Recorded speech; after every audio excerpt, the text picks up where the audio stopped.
What's up, everyone? My name is Tevin Lucas. Welcome back to Today Matters. If you didn't see yesterday's, we are diving into a three-part little devotional called The Power in Proximity. And yesterday we dove into God's proximity to us, and we were looking at 1 Kings 19 and how he comes to Elijah, and he gets to Elijah and he whispers. He comes in this low whisper to Elijah. And what we saw is that God is close, and that's why he whispers. And we're jumping into God's proximity to us, but now today we're going to dive into our proximity to God. And I think that one of those things is, how do we hear that whisper? And there's a story that I have, I call him my little brother. When I was a freshman in college, there was a guy, a little boy, I would say, that went to school with my little sisters. And he went through this traumatic experience where he lost his mother, and then about a year later lost his father. And he found himself in this situation, him and his little sister, looking for a place to live. And they got really close with my family, and my family kind of brought him in. And he became like a little brother to me. He was an athlete. He was a football player and a basketball player like I was. And honestly, he ended up breaking all my records at the school that we went to. But he started living with my family.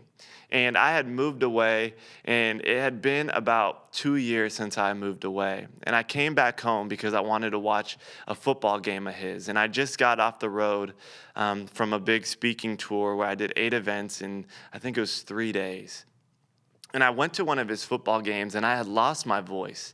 I had no voice left, and I was sitting in the front row, and I was trying to get a hold of him because it was the fourth quarter in this game, and he's a hothead. He's one of those people that lashes out, and he was kind of getting in that mood, in that zone where he was getting upset, but the game was on the line, and I was trying to yell at him, and his name's Noah.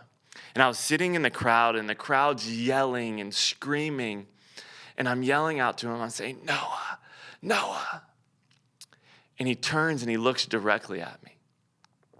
And the only reason that he could hear my voice in the midst of the chaos, in the midst of the crowd, is because he was familiar with my voice when I was living at home with them.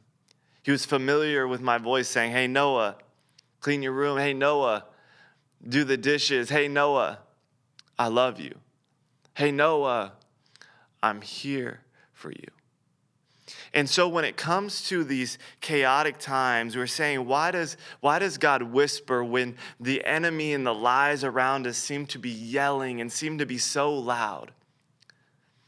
And the way that we can hear God's whisper, the way that we can hear God's voice in the midst of the chaos, just like Noah heard my voice in the midst of the chaos of this football game, is to become familiar with God's voice in private. To come close to God in private. And there's 2 amazing ways that we have the opportunity to come real close to God and commune with God and talk to God. And that's through prayer and through his word. And I want to urge you to come close to God in prayer and through his word in private, so that when you come into the world and there's so much going on, chaos all around you, that you can hear his voice, that you can hear that whisper because you're familiar with it. Just like Noah heard my voice because he was familiar with it, we can hear the voice of God in the midst of the chaos, in the midst of the lies and the yells from the enemy that seem so loud, because we are familiar with God's voice in private. So I want to challenge you to lean in to prayer and his word and become familiar in private with his voice so that you're prepared when it gets chaotic, when everything else gets so loud. Thanks for having me.